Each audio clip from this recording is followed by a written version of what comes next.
products. And we also wanted to partner. We have other speakers here as well at Fountain-Fort Carson School, but a partnership with El Paso County Health. So we just appreciate everybody who is speaking. I want to say a preliminary thank you for your expertise and guidance, for being on our panel, and thank you for partnering, especially with the health department, hosting us here today. It's a very serious topic, and so we're excited. It's not the record, but we're honored to bring this information to everybody. And so this conversation is being broadcast live as well, so we hope that people are watching on all 3 of our Facebook pages.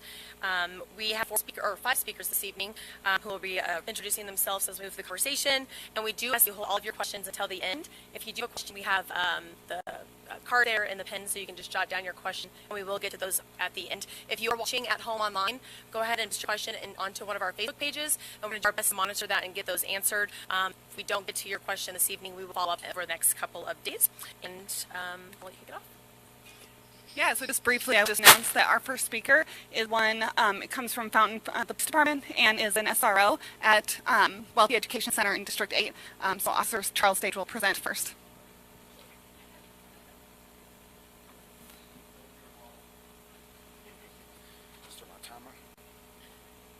Over. All right, I get a little animated. Can you guys see me okay? All right.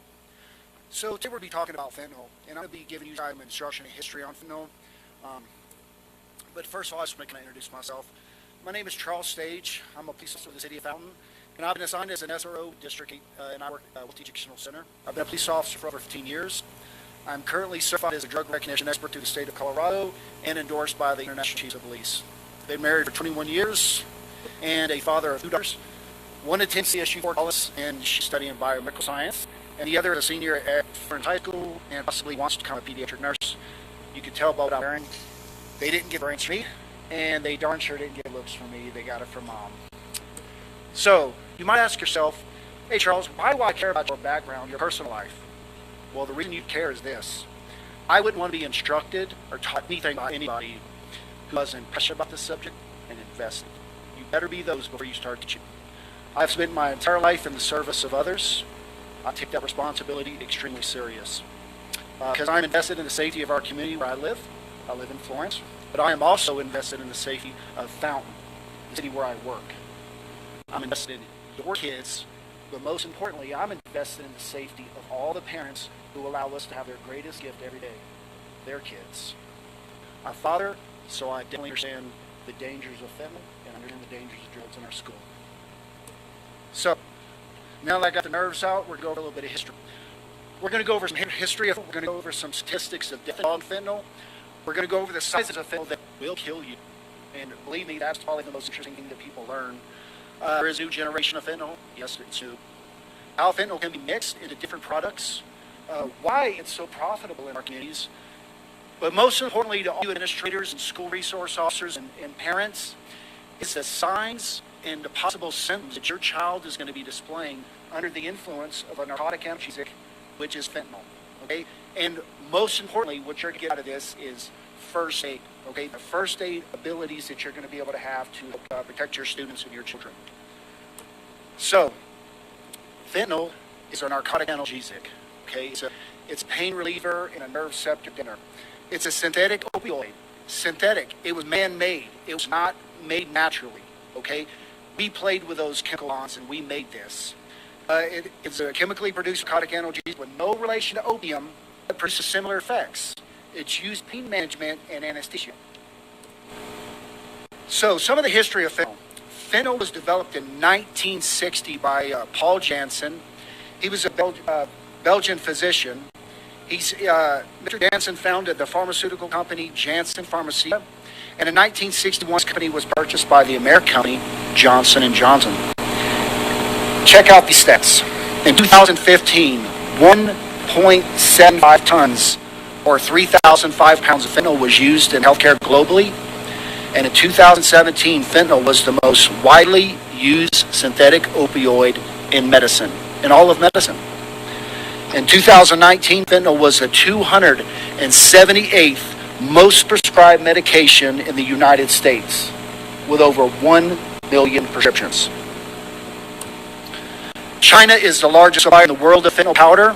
However, The majority of the illegal fentanyl is coming across our America's southern border of Mexico. It is being provided by two Mexican cartels, the Sinaloa cartel and the Jalisco New Generation cartel, or CJNG if you see those acronyms. Fentanyl use on battlefield. Fentanyl is not new. It's been around a long time, as you saw by the initial slide, okay? We've been using this for a while for battlefield management. The problem is it is so touchy. It is so dangerous by size and dosing. Germany used methamphetamine and cocaine to help increase the aggression levels and suppress the appetite of the soldiers. They fight longer and they eat less. It's a logistics, solve. So opiates, including fentanyl, were used to assist them to sleep and crack the stimulants of meth and cocaine. That's how they brought them down to sleep at night. American corpsmen and doctors used fentanyl for battlefield pain management. However, medical personnel found it difficult to administer the correct amounts based on height, weight. Probably the most important is their opioid past history. As you will learn later on in this show, if you have no past history of opioid use, you're in severe danger of fentanyl death upon your first exposure. So blood pressures would crash of the soldiers, and it also often resulted in death by shock. Morphine was the most stable. That made opiate management more reasonable. That's why you saw the little morphine tubes that they used to issue them. They got rid of fentanyl. They were selling everyone. Okay. So original fentanyl, yes, there is a new fentanyl, is 50 times more potent than heroin and 300 times more potent than morphine. I want you to understand this, and this is what the kids at the high school cannot believe. 1 grain of sand weighs approximately 50 micrograms. When an anesthesiologist knocks you out for surgery, they start with 25 micrograms, half a grain of sand. 30 minutes, based on your blood pressure and all that stuff, they'll give you another 25 micrograms. So in total, they might give you 1 grain of sand of fentanyl for that first 15, 20, 30 minutes based on what your blood pressure is doing. Over the course of a multi-hour surgery, you might receive 250 to 500 micrograms of fentanyl. Ladies and gentlemen, that is 3 to 4 grains of sand over hours, okay? Fentanyl, the size of 1 grain of sand, can kill 3 people with no opiate tolerance. If you've never been exposed to opiates, you've never had surgeries before, you've never had root canals, anything like that, as soon as you get a hold of fentanyl, it can kill you. 1 grain can kill 3 people. That's how deadly this is. So you want to imagine how small these grains of sand are, or the fentanyl that can kill you. We all see the picture on the slideshow. But imagine this. Taking a leave pill, we've all had headaches, we know what a leave is. You chop that up into 400 pieces. You take each one of those 400 pieces, chop them into 40,000 pieces. That's the size of fentanyl that can and probably will kill you.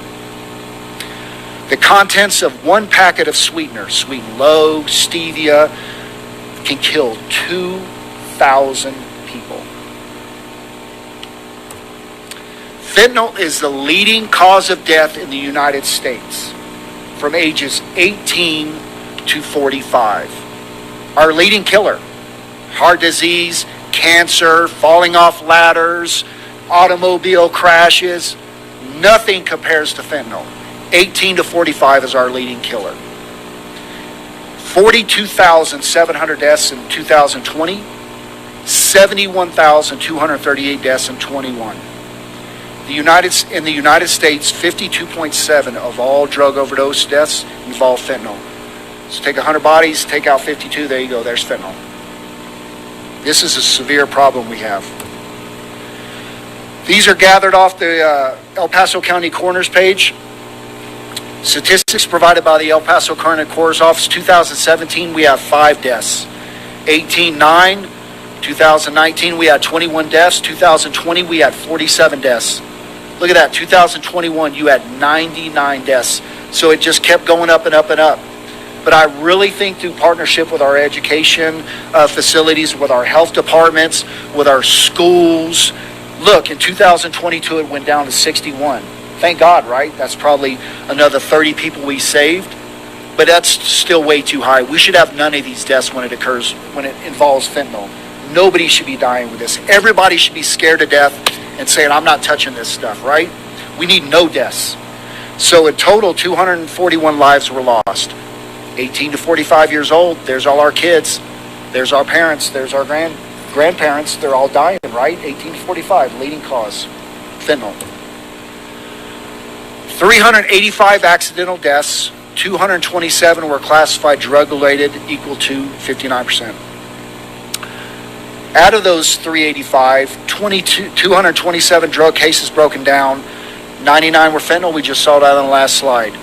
Heroin with 36 cases, oxycodone, 19 cases. 71% were males. So as males, we got an issue with this. We got to start working on this, and we got to start identifying in our male population to include our kids at our schools, right? They are at a higher risk. Don't know why. I've got to do research on that. But, working with our counselors, working with our school staff, our administrators, our public safety officers, our health department, maybe we can identify why our males are such at a higher risk than our females, right? The average age of the 385 is 42 years old. And we're in our 40s and we're dying from fentanyl. What is going on? What is driving us to that at 40 years old? 38% of all drug deaths had marijuana present, polydrug, 2 drugs. So, and this was on the El Paso County Coroner's Annual Report, page 11 and 12, if you want to look at it. All right. So now we have a real problem, guys. We have a new generation of fentanyl coming out. Rainbow fentanyl, Skittles fentanyl. We've all heard of this, right? It is a severe problem. It is at our doorsteps. It is in Springs. It is in Pueblo. It is in Denver. It is in Fountain. It is 50 times as strong as the original fentanyl. So you take that 1 grain of sand that would kill you before, now you cut it in half, you're dead. And 3 people, you give that to 3 people with no opiate history whatsoever, now they're dead, right? 3. Each pill costs about $1.35. We're dying for less money than it is to buy a soda. $1.35 to buy a pill. Okay? Now, this is an answer or a question I get all the time. Why do some fentanyl pills kill you and others don't, right? You might get a whole batch, kill everyone.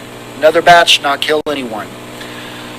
Most fentanyl pills are mixed in clandestine labs. The containers used are not pharmaceutical grade, and I'm going to show you pictures, and are usually mixed in buckets, barrels, or other large plastic containers, even bathtubs. Some containers develop moisture. We've all baked.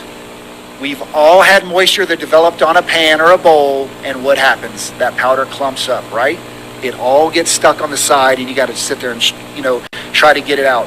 But these guys don't care. They're mixing. They got a quota to make. I got to get this out. So they develop what's called hot spots, or these big clumps. So some containers develop the moisture and they develop these hot spots, and they just clump it all together and then they just distribute it out. So how this is made is they take 1 pound of fentanyl powder and they mix it with 100 pounds of pill binder. That's the common, prescription. And they just start mixing. It don't matter how it comes out. They're just going to press it into pills, and whatever the concentration is, that's the concentration. That's why you're getting so many pills that will kill, and then so many pills that might just have a little bit of fentanyl. It's those hot spots. That is a pharmaceutical grade lab. Nice, clean, pressurized, weather controlled, heat controlled, moisture controlled. That is clandestine labs. Those are real pictures. That is how this stuff is mixed up. Those are fake pharmaceutical pills. I'll get you some more pictures here in a second. Fake. Look at that. Looks real on one side and fake on the other. But the only reason you knew it was fake is because I got a little slide that says fake. That looks real. Right? That looks good. They put in some time and effort in this. Fake. Why fentanyl? Good question. Compared to heroin, fentanyl is more potent, has a higher profit margin because less will get you high, right? And because it is compact, fentanyl's transport concealments can be easier. So you can hide just 1 pound way easier than you can hide 2.2 pounds or a kilo of cocaine, marijuana, all these things, right? It's a powder. It's so small. It's a pound. Fentanyl powder can be cut into anything. Marijuana, cocaine, Adderall, oxycodone, Oxycontin. It could be put in anything. Or if they're short, they just take out the heroin, put in the fentanyl. There you go. The profit margin stays high, right? A lot of people are going to get high or die. Seizures in Colorado.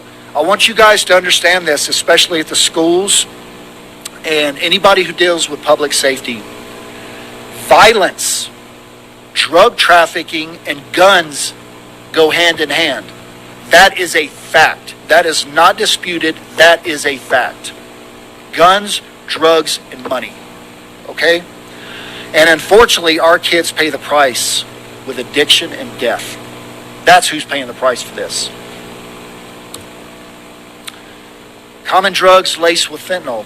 We went over this. Marijuana, Adderall, ecstasy, oxycodone, Oxycontin. You name it, fentanyl's in it.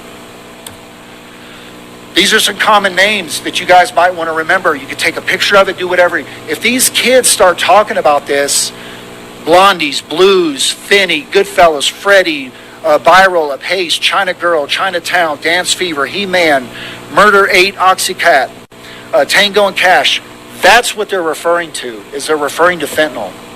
Also, one of the other things that you need to know about, if it's not on one of these slides, is if you hear the term lean. Who's ever heard of the term lean? Right? You guys know what it is, right? Yeah. They're taking codeine and they're mixing it in juice or sodas or something like that, and that's how they're getting high. They're just sipping on this stuff all day long. That's another term you gotta understand and you gotta know right away. If they mention lean, you know exactly what it is. Okay, and that's a dissociative anesthetic. So you need to call one of us, one of your SROs. They could bring one of us down and we can start doing some tests because that's some nasty stuff too. Okay. Now, here's what you guys really need to know. History is nice, but we want application, right? We want to know what we're looking for. That's what you guys want to know. Parents, administrators, SROs, public health. Fentanyl has a rapid onset and the effects usually subside in about 2 hours. It's so fast acting, okay? Fentanyl can be injected, taken by a nasal spray or snorted powder, and delivered by a pain management patch. Sometimes addicts resort to retrieving these patches from dumpsters at pain clinics and chewing them to get the residual effects of fentanyl. Even though that patch might be on your skin for 48, 72, a week long, it's still going to have a little bit of fentanyl in there.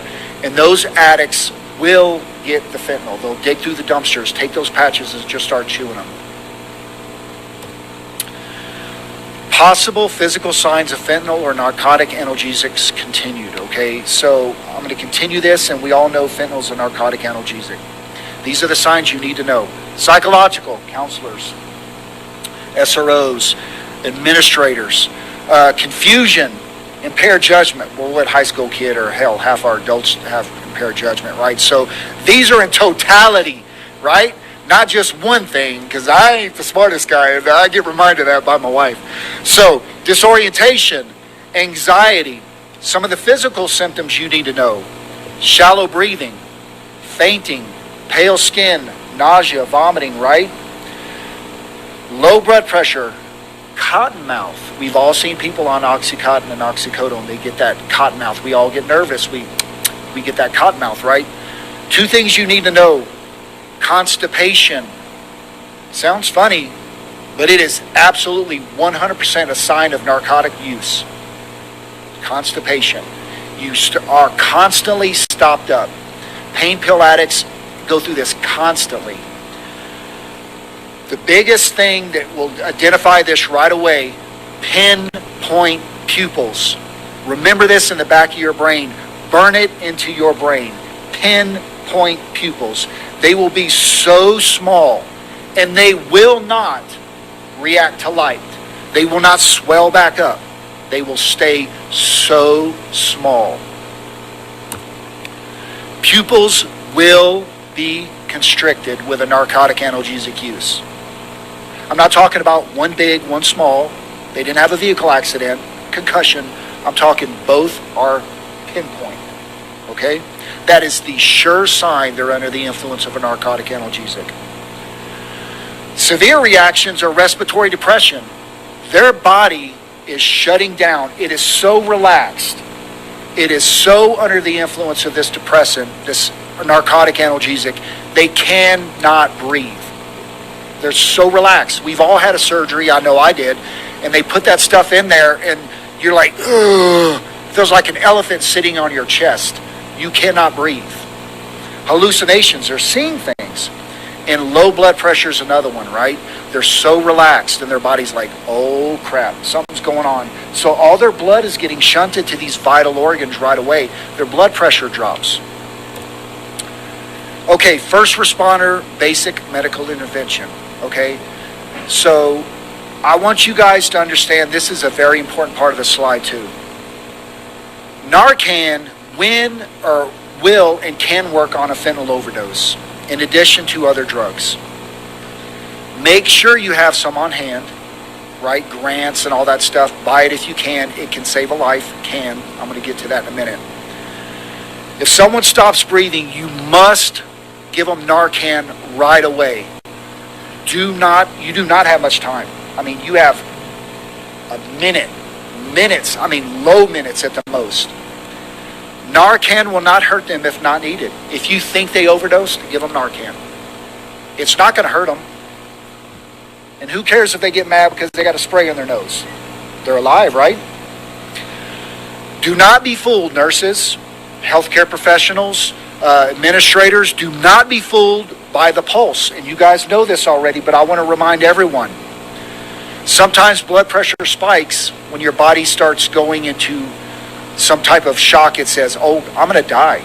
So it starts dumping adrenaline and it starts pumping all that blood right away. So you might think that their pulse is strong. It's a trap. It's not strong. Okay? That is a fake illusion. Fentanyl overdose can cause a rapid rigidity of the chest. Okay? You guys definitely need to know this. It's called wooden chest syndrome. This means the Narcan may work. You can get it in the nose, right? It's going to get in there with all the mucous membranes and the blood barrier in there. But the chest is so stiff. The body is so rigid because it is dying. You will not be able to do chest compressions. It is like pushing on a piece of wood. Cinder block. So hard. There's nothing you can do. So we all went through CPR recently, right? You all know that you can do chest compressions instead of breaths. What you gonna do? You've given them you've done the best you can, right? You've given them Narcan. You've done chest compressions. What else can you do? Nothing. You might just sit back, and that might be the cold hard reality. They die right there. But you did your best. But that's part of fentanyl. That's what it can do to you. Okay? So here's some of the resources. I want you guys to know this. At the Fountain Police Department, we take your safety extremely serious. We take your kids' safety extremely serious. So there might only be two options, okay, in our community. Either you say, and your kids say, I'm not doing these drugs. I'm not taking a chance. I want nothing to do with this. I am not going to be part of that 18 to 45-year-old statistic, right? Option two, you take that $1.35 and you go buy a pill, which you think is fentanyl, which you think you might be buying is a drug that you think you're going to get, but what you're actually doing is putting the down payment on your coffin. So you think about that. Okay? So the next speaker is Sergeant Chris Ganstein with the El Paso County Sheriff's Office. If you have any questions, feel free to ask me at the end of the presentation. Thank you, guys. I really appreciate it.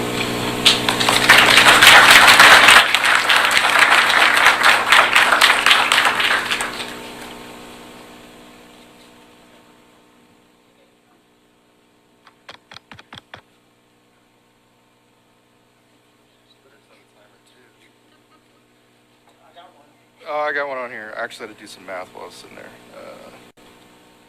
I can watch. My name's Chris. I'll dispense with the formalities. I've been a police officer for 18 years. The reason I'm up here is I just left. Normally I walk when I talk, but I got to sit here because you guys got to hear me. Sorry. I just left a multi-year stint in our narcotics unit as... Ooh, that'd be awesome. That'd be better on. Okay. Does it work? Hello? Can you guys hear me? Okay. I just left a multi-year stint in our narcotics unit. I supervised basically all the drug investigations that occurred in El Paso County, including Colorado Springs. So when you've read in the news about, oh, there was this drug bust, or hey, this happened, or this fentanyl overdose happened, it was my unit that either investigated it or did it, and I supervised all of those operations. Unfortunately, I do a lot of community presentations, but I'm going to do a little bit different one here because he hit on a lot of stuff that I normally would hit on when I speak to community people. But what I'm going to do is I'm going to talk about two stories, and we're going to talk about juveniles, and we're going to talk about juveniles that died. We're going to talk about them because these are cases that were important to me because I and my team investigated them. I can get in a little bit more detail on one. The other one I can't because they're actually both still pending in federal court. One just took a plea. Mr. Corser just took a plea for 21 years. I think he gets sentenced in December. Alexis is still pending. I'm not sure what she's doing. But we'll talk about those two cases. You guys have probably heard about one of them in the news.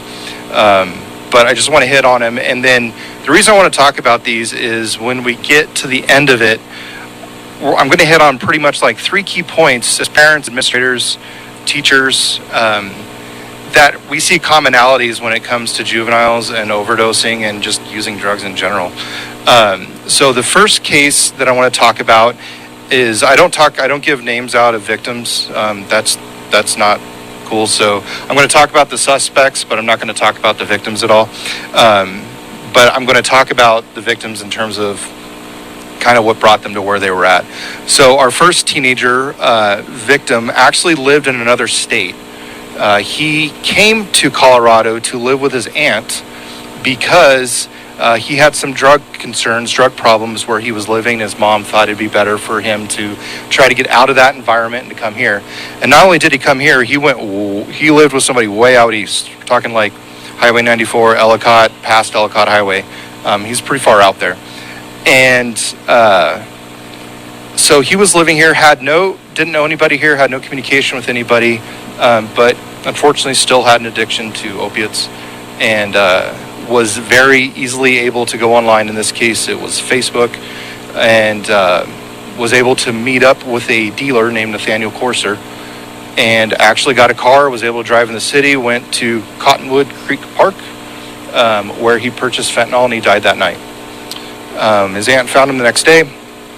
The coroner's office called me personally and told me about the case, and said that we might be able to do something with it. So we met up with family members, were able to get a hold of his phone. Luckily, the aunt actually knew his password, which that's one of our biggest struggles with looking at phones and teenagers and things is these teenagers lock their phones down, and we ask the parents, well, how do we get into it? They're like, I don't know what the password is. Yeah, it's a problem, which I'll talk about in a second. But we were able to get in the phone, posed as the victim in this case, met with the dealer again, made a story, ended up going to his apartment, purchased more drugs, then hit it with search warrant, arrested him. We're talking about guns. He had a gun too, and had a lot of different drugs, not just fentanyl. So our laws in Colorado, you probably read in the news, they're not the best. They're slowly getting better, but until recently, we didn't even have a law that addressed, like, if I sell drugs to you and you die, that I get in trouble. That didn't exist in Colorado up until recently, and it's actually pretty weak as far as I'm concerned. However, our federal partners do have a law, and in my unit, I didn't really talk about what my unit is, but it's a multi-jurisdictional task force, Colorado Springs Police, Sheriff's Office, Fountain, Woodland Park when they can find somebody to come down. But we also have federal partners, FBI, ATF, and DEA are all assigned to our division as well. So in this case, we utilized our FBI partners to federally prosecute these cases. And this particular case was one of the first federal prosecutions in El Paso County's history of fentanyl-related death. What was interesting, well, just take that story. I'm going to talk about the other one here really quick. And then I'll kind of mesh the two together and kind of you'll see where I'm going when I'm done with it. The second one was involved three girls, three victims, and there was a history there of drug use. There were some other issues going on with them. But they were able to find a dealer. This dealer's name was Alexis. We're able to find Alexis on, in this case, I believe it was Snapchat, in a Snapchat drug group, and met with Alexis at Citadel Mall, where they purchased fentanyl. And not only did they do that, they actually used a app common among drug dealers and drug users called Cash App. They didn't even pay with cash. It's all electronic. They just transferred the money to the other person. I don't know how a 15-year-old had a Cash App account, but they did. But then these three girls were texting each other, said they got pills, went to school the next day, went into the bathroom before class, all used them. Two left alive, one did not. She died while sleeping in her first period health class. Literally died in class. Teacher went to wake her up, wasn't happening. I know it because I had to watch the body-worn video, and it's not pretty to watch. So the point is these were all preventable. There were three main things that I saw with these two that I wanted to hit home with you guys that we see pretty much universally in that unit when we do drug investigations. The first one is a lack of family support. That's huge. If you don't know what your kid is doing, your kid could be doing anything. So we see that a lot. We see broken homes, things like that. And I'm not saying that the homes of these two in general were broken to that point. I'm not going to get into that history, but we do see that that's a commonality. Second one is social media. We did an experiment where we have undercover accounts, and we created one. In 2 days, we created one and just out from scratch created a Facebook account, and we were able to get our first dealer and arrest him in 2 days. And like, we didn't even know each other. He didn't know he was dealing with the police.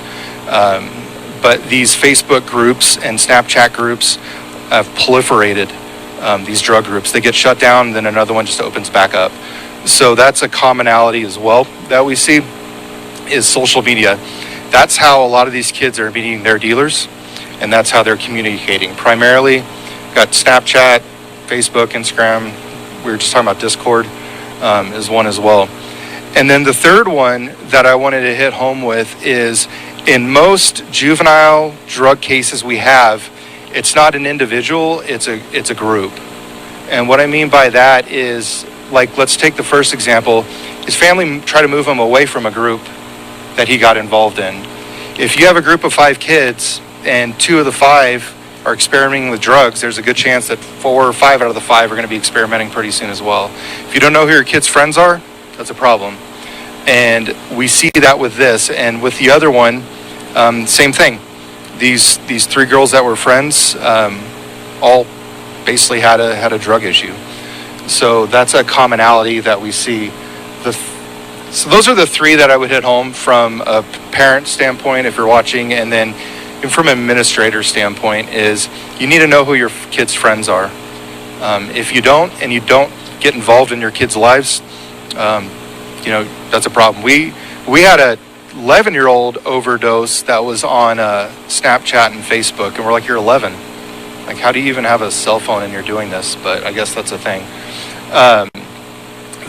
The other story that I was going to hit home on really quickly is we talk about all this, and I was kind of brought up here to, hey, I'm going to put this into perspective. But if you guys don't think this is happening here in our community. When I say community, I'm referring to Security Widefield Fountain area. You'd be wrong. There's another story with Marlene, Doug, and Cece. Those were the 3 suspects. They're all pending in federal court as well. But the individual that died in that case bought their fentanyl behind the fire station at Alturas and Bradley. And the dealer was located just down the street by French Elementary. Deputy Kelsey had one of the largest V&I cases when she was up in history, or in our recent history, which was $750,000 in narcotics. And Mr. Valentine, who's currently sitting in state prison, but hopefully federal prison soon, he lived off of Fountain Mesa. I'm not going to get the exact street, but yeah, he was Fountain Mesa and Cherokee Village area. So this is here, and we brought our investigations down here. So I'll leave it with that, and I believe we have a junior from Fountain-Fort Carson High School named Rayanne Duran. Oh, you're up here. Sorry, I thought you were in the audience. So come on up.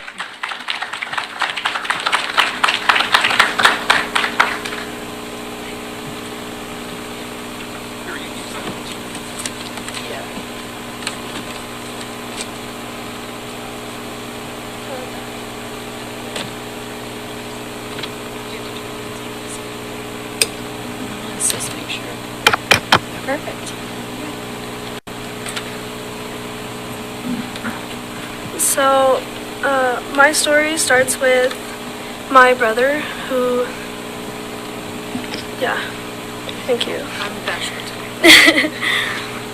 My brother is an addict, and he, at my first experience, was 24 years old, and I was 14.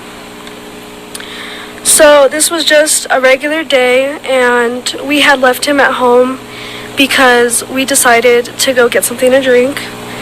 And we were sure we weren't going to be that long, and we thought it was no problem.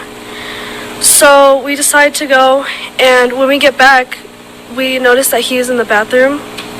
So we go to knock on the door to tell him that we had got him something to drink, and he was not answering the door whatsoever.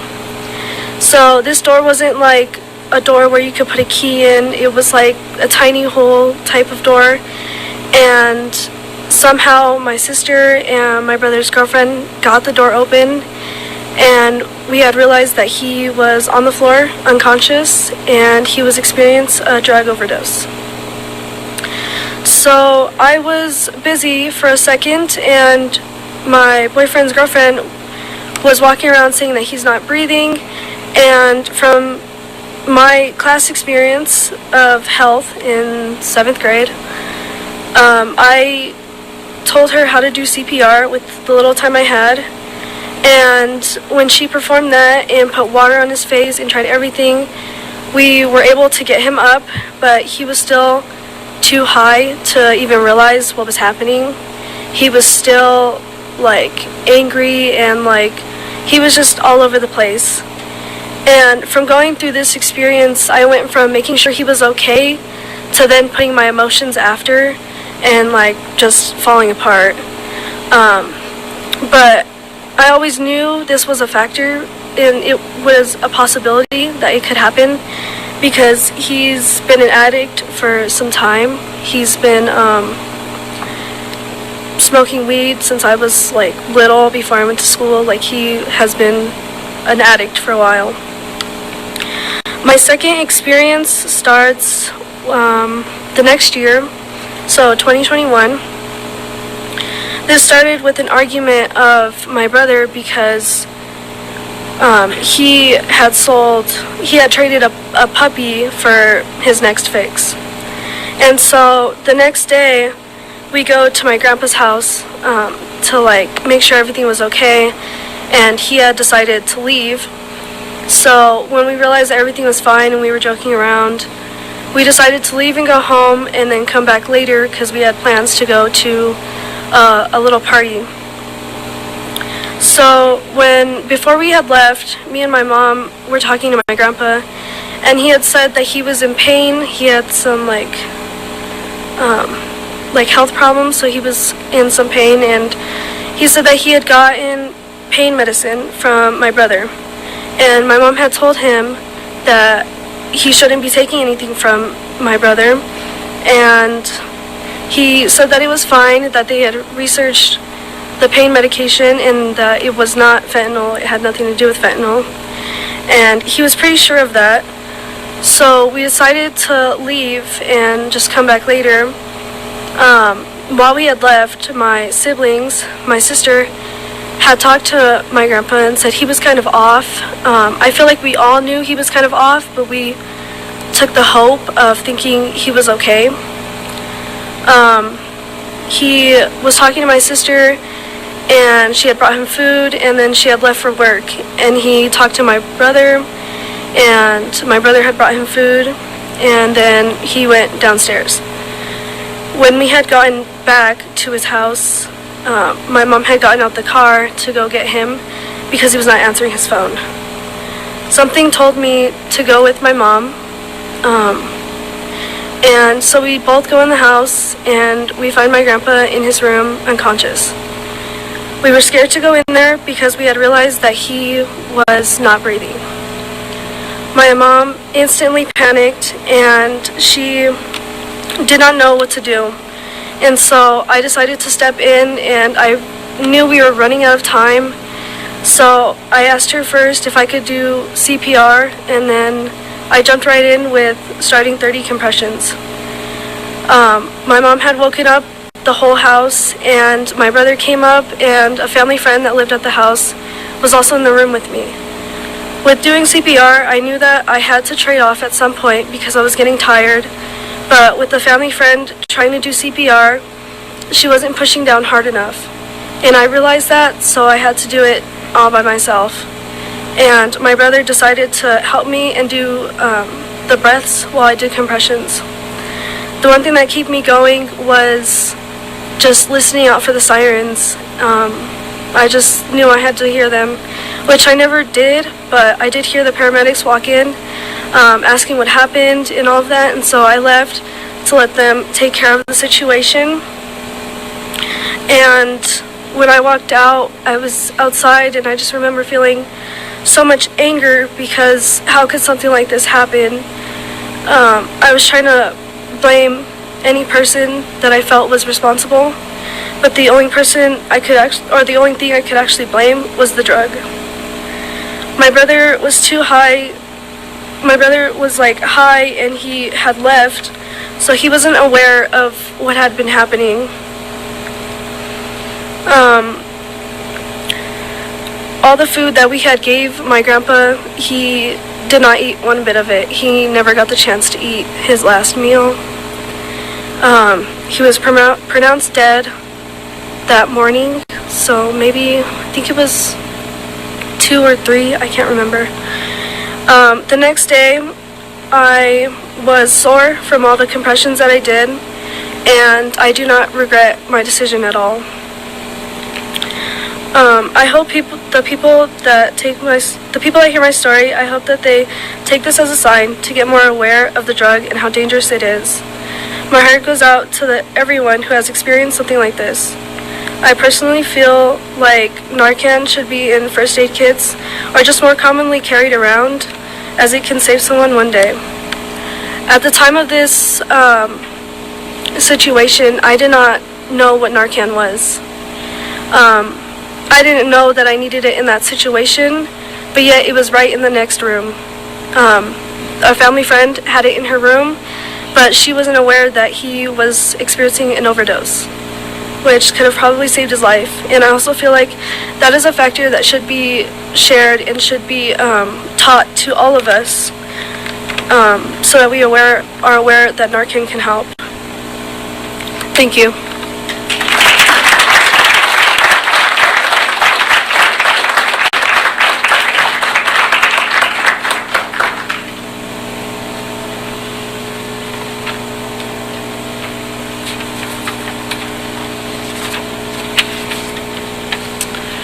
Good evening, everyone. My name is Molly Sweeney, and this is my colleague, Mandy Waldron, and we are with Fountain-Fort Carson School District 8. We are in the counseling department as the social emotional support team for the high school. As we know, students are experiencing mental health crises at the highest rate possible, and post-pandemic is showing that there's a lot of need, which through climate surveys, through the district, school surveys, class surveys, we saw that at our high school. And our counseling department has restructured to allow 2 counselors in the district to focus strictly on the social emotional needs of those students. And so School District 8 focuses on the mental health aspects and the substance abuse aspects in 3 different capacities: prevention, education, and intervention. And ways that we do this as the social emotional team are, we have a class called TAP, Trojan, TAP. I don't remember the acronym. Sorry, guys. But it's where we can do school-wide prevention lessons. Education, give them skills, teach them things, and we don't focus on just a student in need. We're trying to hit all the students. And so recently we've done one on mindfulness. And so just teaching kids basic skills, coping skills, how to calm down when they're feeling anxious, and just those basic skills that they don't have right now. It was a huge hit. To go along with the TAP lesson, we did activities. Over the 4 lunch periods, we had mindfulness activities, including Play-Doh, coloring, karaoke was a suggestion that students wanted to do next time. And so just those different activities that they can just relax and not have to focus on everything that's going on. Additionally, the middle school and the high school's health curriculum touch base on both substance abuse needs and the mental health needs of students. At our high school, the counseling department has also this year, we're coordinating and we're working and supporting the deans very closely as well. Anytime we have a student in school detention, or if they have behavior infractions related to substance abuse, we receive a form where the students fill out a survey, they tell us what they're struggling with, and we meet with them one-on-one. So that's a daily thing. Anytime we have any students that are struggling, we try to connect with them so that we can provide resources, contact the family if we need to. We also, as of now, are closely partnering with TESA. So we have we've enlisted them to do some of our TAP lessons, which is Trojan Academic Period. Sorry, it was just a problem. So we're closely partnering with them. So they're kind of doing some of our TAP lessons too, surrounded around mental health, coping skills, healthy relationships. So all those key components that can also relate to struggles that kids have, since it can very closely be tied to substance abuse as well. Anytime any student has any identified need, we partner very closely with the family and community resources so that we can best support the students and their families as we work with them to try to help with their needs. Thank you.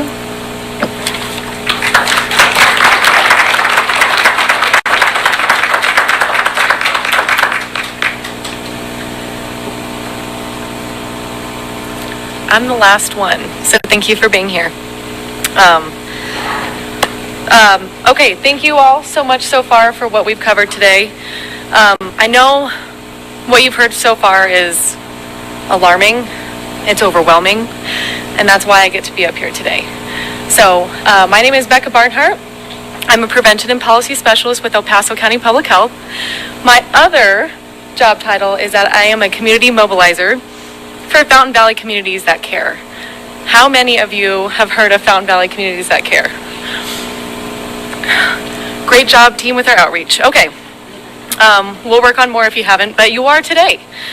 So with that, like I said, we are Fountain Valley Communities That Care. We are a community-led coalition, and we work to reduce youth substance use, and we create safe spaces for young people. We do this through a 5-phase change process. This process uses an evidence-based shared risk and protective factor approach to promote healthy youth development, improve youth outcomes, and reduce problem behaviors such as substance use. That in and of itself is a mouthful, so I'm going to break it down just a little bit more. So to help you better understand risk and protective factors, I'm going to use substance use as a health issue of focus to help us better understand. Risk factors are those things that increase a person's risk for participating in a specific behavior such as substance use. Some risk factors include perceived availability of substances, low commitment to school, early initiation of substance use, and poor family communication around substance use. Protective factors are those that help to improve health outcomes, and they act as a buffer. They reduce the risk of the impact of those risk factors. Protective factors could include having a trusted adult to confide in, having clear rules regarding substance use, commitment to academics, and opportunities for positive social involvement. That last one means having opportunities for young people to participate in meaningful activities and responsibilities with family and the community. Fountain Valley CTC, which is Communities That Care, it's going to happen. I'm going to say CTC a lot, but it is Communities That Care. Fountain Valley CTC uses local data to mobilize behind addressing specific risk and protective factors that influence youth specific to our community. So they are specifically chosen by a community-led coalition. They also mobilize behind specific risk and protective factors that our community has the capacity right now to address. Another way to view our work is through the lens of primary prevention. Another way to look at this is upstream prevention. So the story that you're going to hear a lot of different stories. There's some about people dying in a river. I'm going to use a fish one because I think we've heard enough maybe about people today. So I'm going to use fish. So picture a stream. We're in a town, we're in a small town, and there's one stream in this town. All of a sudden, all the fish are dying or very, very sick. People are rushing. This is a huge food source. What do? They're trying to treat the fish so that they can still eat them and do all these things, and it's just getting worse. They can't manage the problem anymore. They don't have the capacity. What do? So finally, someone goes upstream, and they find out that there's a sewage leak into the stream. This was an accident. That is what we call an environmental factor.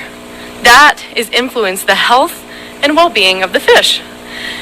If you go upstream and you try to address it before it happens, that is called primary prevention. And that is what risk and protective factors do. If we can address those, we might reduce and prevent youth substance use in the first place. So welcome to CTC. It's a fun job. And it's also complicated, but you can't think about that part when I recruit you here coming soon. So what can you do with all the information that I just provided to you and what you heard from our wonderful panelists? You can get involved in CTC. Here comes the recruitment. What you can do is get involved in the community-led coalition. You are hearing that correctly. It is community-led. We have young people, we have parents, youth-serving organizations, religious affiliations, local public health professionals, healthcare professionals, D8 and D3 representatives, and the list goes on. Everyone and anyone that is passionate about preventing youth substance use and creating safe spaces for young people is welcome to the coalition. We take power sharing very seriously in this coalition, and we work to implement evidence-based methods to address youth substance use. We have 2 current initiatives. I'm really hoping you've heard of these. Right now we have 2 current initiatives that focus specifically on youth substance use prevention, specifically prescription drug use. One is our safe storage campaign that we call a lockbox campaign. So you can get these at, don't rush right now. They're not there yet. Again, we have to order more. But they are going to be located at your local library. Security Public Library and the Fountain Library have distributed 180 total so far. But these lockboxes are designed for current prescription drug use. So if you are sent home from a surgery, you have it. That's okay. There's nothing wrong with having that in your house. What if the wrong person gets in there? What if it's by accident? I was just at the vet the other day. That the dog right next to me, the car right next to me, got rushed in before my dog. It's okay. I'm not bitter. Because they ate a fentanyl strip.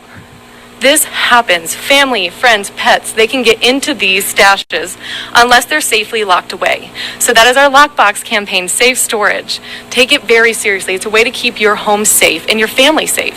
The second initiative is our Drug Take Back Day, and this is a safe disposal. initiative. So safely disposing of unused and expired prescription medications is another way to keep your family and your community safe. Please do not flush them. Please do not throw them away. Not when we have a drug take-back day, specifically in Fountain. And I do believe there's also one in security. Does anybody want to? I'm seeing a nod. Yes, okay. There's also one in security. So please, Fountain Valley has 2 drug take-back locations in April and in October. But this one is specifically hosted by Fountain Valley Communities That Care. And we're really excited to bring this to your community. And we hope to continuously do this every April and every October. At the end of those months, we will have a safe disposal location. Both of these initiatives are efforts to prevent opioid addiction from ever beginning and prevent accidental poisonings. Let's end this on a positive note. I know it's hard to do. So, if you, as a parent, as a coach, as a school worker of any capacity, as a community worker, if you are having conversations about substance use with young people, working to create safe spaces for young people, getting young people involved in programs specific to them, such as youth sports, are accepting the responsibility as a trusted adult, allow youth to participate in decision making, or work to make your home a safe space by reducing access to substances, you are already actively working to prevent youth substance use. Give yourself a round of applause, because I know it's hard to do. I meant it. You're already putting in the work. In our coalition, we focus on positive messaging as opposed to using fear tactics. In closing, please take a deep breath. Again, this is real. Take a deep breath, please. And allow me to take this moment to share with you an uplifting statistic that is very real. 81.2% of high school age students in El Paso County reported never using prescription medications not prescribed to them in their lifetime. A lot of times we will focus on the negative. Well, that's almost 20%, and that is serious. I will take anything more than 1% very seriously in this coalition. But I want you to see that 81.2% said that. And I like to believe that that's true. But we still need to focus our efforts on that 20% because it is still imperative to our community. So please, get involved. Please wait while I try to get the 3rd page of my speech. Please ensure your input is heard. Please know you have space at our coalition's table. And lastly, this is the hardest ask of all. Please clean out your medicine cabinets. I know it's not fun. I know that it is like spring cleaning. And it's probably one of the last things you want to do, but please do it. And then come see us on Saturday, October 29th from 10 a.m. to 2 p.m. at Fountain Library. It's a drive-through.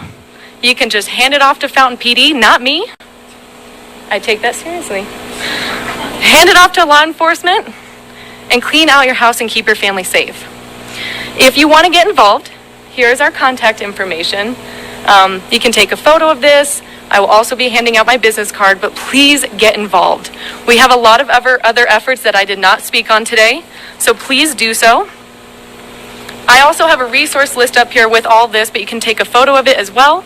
These are resources local to our community and a little bit outside of it too, but they're community partners, so we love them no matter what. These are what I would call protective factor resources. They help to get young people involved. They all have very specific programs for young people. And lastly, resources that address the health issue of focus tonight. Please do your part. The only way to effectively address fentanyl in our community is a collaborative effort. That includes community members. If you ever come to a CTC meeting and you say, oh, I'm going to stop you right there, because we all have a part in this. So I'm excited to see what you do with that. Thank you so much.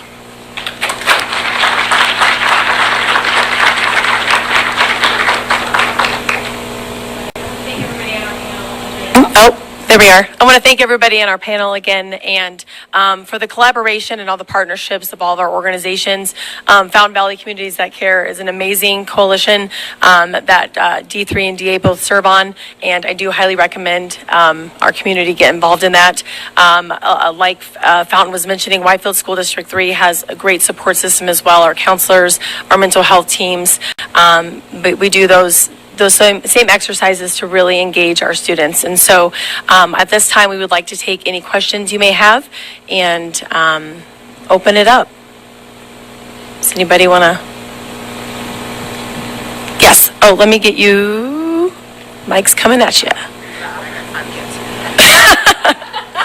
And I'm probably not. What exactly is Narcan? What is Narcan? Yeah. I'm going to turn it over to an expert. Yes, ma'am.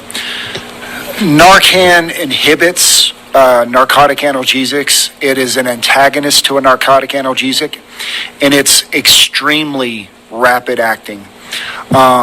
So, just like when we have a headache, like I told you, we'll take some Aleve, we'll take ibuprofen, naproxen, whatever. That'll go in there, dilate the blood vessels in the brain, helps blood go through, and a little bit of caffeine sometimes when we take it in. That'll expand our blood vessels, take away headache. Narcan is extremely important. If you don't have some, I would get some. But it is an antagonist to a narcotic analgesic, extremely rapid acting. But when you use it, be ready from results as far as they can get a little bit aggressive because you took away their high and now they're mad. So, but at least they're alive. That's not the same thing that people use for hearts. Are you talking about nitroglycerin? Okay, yes, ma'am. That's a totally different thing. It does dilate blood vessels, but that's way above what I'm trained to give you. But Narcan is just for drugs. It is for different drugs, stimulants, depressants, narcotic analgesics, dissociative anesthetics. It happens and it works for all of those. But like I said, be ready for the reaction. Where do you get it, and suggest household care? You can get it from stores. You can get it from pharmacies, Walgreens. We get ours issued to us. Thankfully, the community supports us, and we get grants and things like that. So our leadership has made sure that all our officers have at least one, most of the time multiple exposures to Narcan. We have those things. So we're very supportive in that. Our community is very supportive in that. So we have that in case you guys need that. But if you need it, you can go to any pharmacy, Walgreens, any of those things and get yourself some, ma'am. Yes, ma'am. Any other questions? Yes. So with the Narcan, I saw a TV thing where an officer was administering the Narcan to a person, but I don't know if they had it on them and the officer got exposed. Is that possible? Yes, ma'am. But you can get exposed to Narcan. It's not going to hurt you. It doesn't do anything to you, to like a healthy person. You can get it on your skin. It's not one of those things where it's going to dissolve into your skin and you're going to fall out, right? You do see some fentanyl exposures like that, right? The fentanyl powder can explode. You can get fentanyl on your hands. Like I said, luckily we have gloves and we have, masks that we can wear, all those things. But fentanyl can get on your skin. It can, if you're diaphoretic, very sweaty, it can dissolve into your skin. It hits the bloodstream, and then it can act right away. That is exactly what those patches do. They dissolve at a certain rate to give you a certain microgram per day, per hour, all that. Yes, ma'am. But Narcan will not hurt you, so please have some on hand. Any other questions? Yes. Are fentanyl conversations taking place in school with children? Do you guys do it like in health class or some kind of setting? Yes, so I can tell you, she asked if conversations are taking place in our schools. In Widefield School District, all of our secondary students they held class presentations last week and this week. It is in the health class. They do kind of a general, drug and substance abuse unit that includes fentanyl. But this is Red Ribbon Week, which the school districts are celebrating, and that is a drug prevention week. And so as part of that, our schools, our secondary schools, which is our junior high and high schools, did participate in school-wide participation in what fentanyl is and why it's dangerous. Is Narcan available? Oh, I'm sorry. Yes. Is Narcan available like in the school nurse? and I'll have Christy come. Widefield does, we have access to Narcan in each of our buildings. Our school resource officers and campus security has access to that. And and that's the same for Fountain, So yes. Good questions. Oh. My question is if Narcan is available in all of this. Yeah, we do. We would definitely have access. Yes. Any other questions? Yes. So are you making public service announcements now prior to Halloween trick-or-treat for families to try to offset having the kids opening their treats there before the parents can inspect them? Since we see in the news a lot of the fentanyls being moved or produced to resemble candy and treats like that. That's a great question, sir. So the leadership at our department has been sending out flyers. We've been working with our school districts. We've been working with our counselors and things like that to start making the public aware on Facebook pages and all this stuff. Luckily, nobody wants to give away their supply, thus giving away their profit. What you're seeing a lot of that, sir, is they're packaging those things for transport, not to give out to our children. I think you would have a revolt in the community and all the drug dealers would end up disappearing because they wouldn't be around anymore if that was targeted to our kids in general. But those are mostly transport and distribution concealment methods, sir. I, as a parent, I would still inspect my kids' candy. Remember the old days, needles and razor blades and all those things. I would still look those things over because kids could come to those homes, right? That could be a drug dealer's home and he's giving out candy and oops, I actually gave out a package. So yes, sir, we do have leadership involved in that. Our department's leadership, our SRO leadership, our counseling, our schools, our city in general is sending out flyers and information on that, sir. Yes, sir. And I would just like to add, I think for us, it more stems from this week is Red Ribbon Week, which is a drug awareness kind of campaign nationwide, right? So that's a little bit more of some of the timing for us and for this event, but also working with our partners at the PD, and we know that this drug is down here, that it is causing more problems, and there is more instances of it, and so we just wanted to provide information at this time, so it wasn't necessarily holiday tied. Yes. For CTC, what is the impact of positive messaging versus fear messaging?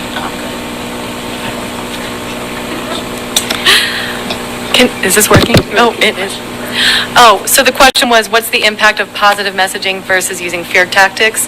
I don't know how many of you work with young people, but I do know that at one point in time you all were a young person. That I can say is a pure fact. That does not work, but it's not just my opinion. That is a lot of research coming out right now saying fear tactics do not work, and to an extent they can actually re-traumatize some students if they've already experienced something to do with a specific substance, or if they've experienced like a fatal car accident and then you put on like those car crashes, like sometimes they're not always effective in that manner. So we do focus our efforts on positive messaging and rephrasing things. The other reason for that is I want you to think about when you were a young person, about everyone else's opinion and how much it mattered. So if you believed that your peers were using, and you see statistics in your community that's like 95% are using prescription drugs, what's going to happen? They might start using because they want to be kind of with the status quo. And we also take that very seriously. If we can kind of bring that down, that peer approval down, and we can share the actual like accurate data with young people and show like it's not as many as you think, but it's still something we take seriously. Like I said, anything over 1%, I will take that as if it's 100%. But I think having the proper data and phrasing things in a positive manner shows that we're doing really well, and there's still effort to be done, and to give people, young people, that opportunity to see it's not everyone in your classroom doing these things. I've also heard directly from young people I was at a conference, and one of them was talking about how one person on a soccer team, and it was a different state, they got caught misusing alcohol. And the school itself started putting out messaging about how all athletes are drug users. Now, first of all, I don't think D8 or D3 would do this, but young people got really upset, and they were just like, that's not accurate. That's misinformation. You're putting that on us, and now it's making other people start doing things that they weren't before. So we do focus as much as possible on positive messaging while also relaying correct information to show there is still a problem, and I will never take away from that. Yes. More of a comment. I just want to thank the D3 leadership, the D8 leadership, and all our partners for looking this monster in the eye and not shying away from talking about it, because you know that a lot of society thinks that if we talk about it, it'll happen, right? We don't want to talk about suicide because that will give ideas. I think we know that that's not the case. So I want to thank my superintendent, staff, the board, yours as well, D8, for actually looking this in the eye. Because one of the things that we talked about all night is the common thread that holds all this together is that you all are the trusted adults that are taking responsibility, putting coalitions together, getting the messages out, and spreading the word that we're not just going to let this happen in our community. So thank you very much for being those trusted adults. Thank you. Can I follow up on one thing that she said absolutely. also? And then I know you guys have to go. What a good team that we have here as far as with Fountain Police, EPSO, Widefield, Fountain-Fort Carson High School. Because as everybody knows, sometimes kids are raised different, right? They have a strict mom, looser dad, or it could be reversed, right? Or a single parent that's very, very strict. So I think we bring a good combination of, hey, this is real world, but you guys are doing awesome, right? So I think we need to come at it from both points. And just like she was saying that we don't need to be, just badgering these guys. We do mock crashes at school. We want them to see what a crash looks like. We want them to see what the responsibility of driving can do to you if you take it for granted. And the life flights, a lot of the kids see that and they're like, oh my God, that is really kind of what it can look like, right?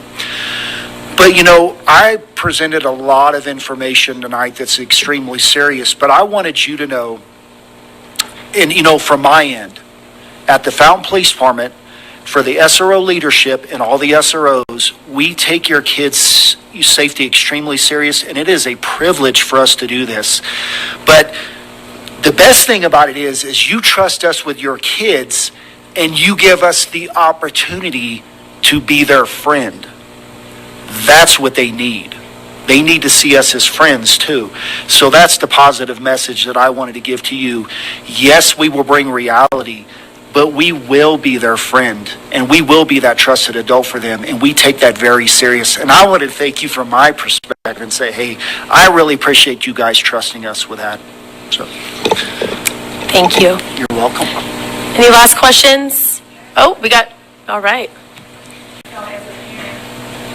Child in school, and for them to come to me with an aspirin, we have to have a relationship. And I know for me, if that was my child and he didn't fit all but in school, you have to have a permission slip to get a fentanyl. You mean Narcan? Narcan? Oh, I was like, we do not give permission.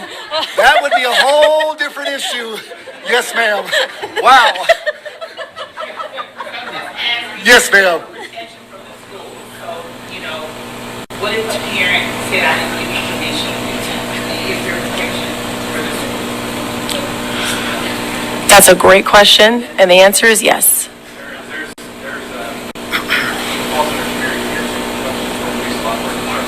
In Good Samaritan, yeah.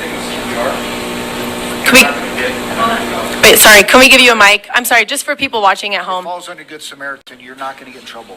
Yeah. So under Colorado's Good Samaritan laws, you're not going to get in trouble. It's the same thing as if you were to use CPR. We have, as law enforcement, we actually, because I just got it renewed from our county coroner, our county coroner actually writes a prescription for every law enforcement officer in El Paso County. So we actually we're literally prescribed it and we can use it. But anyone, a person on the street can use it on somebody else. And like he said, Narcan's, if you're not experiencing an opiate overdose, Narcan does nothing to you. It can't affect you medically at all. And that's the beauty of it. We've administered Narcan, I can't even count how many times, just because we thought they might be doing it, and they weren't. It was something else. But hey, let's check that box and move on to the next one. So, Thank you for answering that. Any last questions before we wrap up? Yes?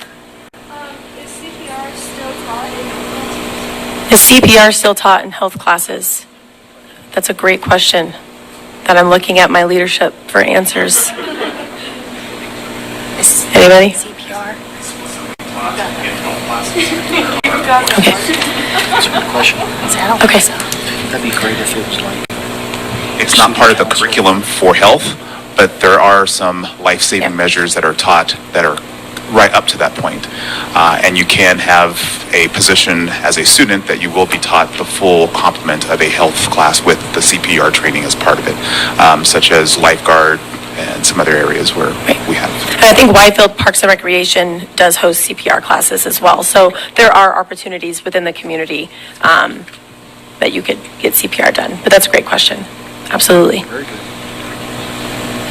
And for those watching at home, if there is questions on Facebook, I think Christy and I had checked ours and we didn't have any, but if there ends up being some, we will address those tomorrow and next week. So again, I just want to thank everyone for coming out tonight.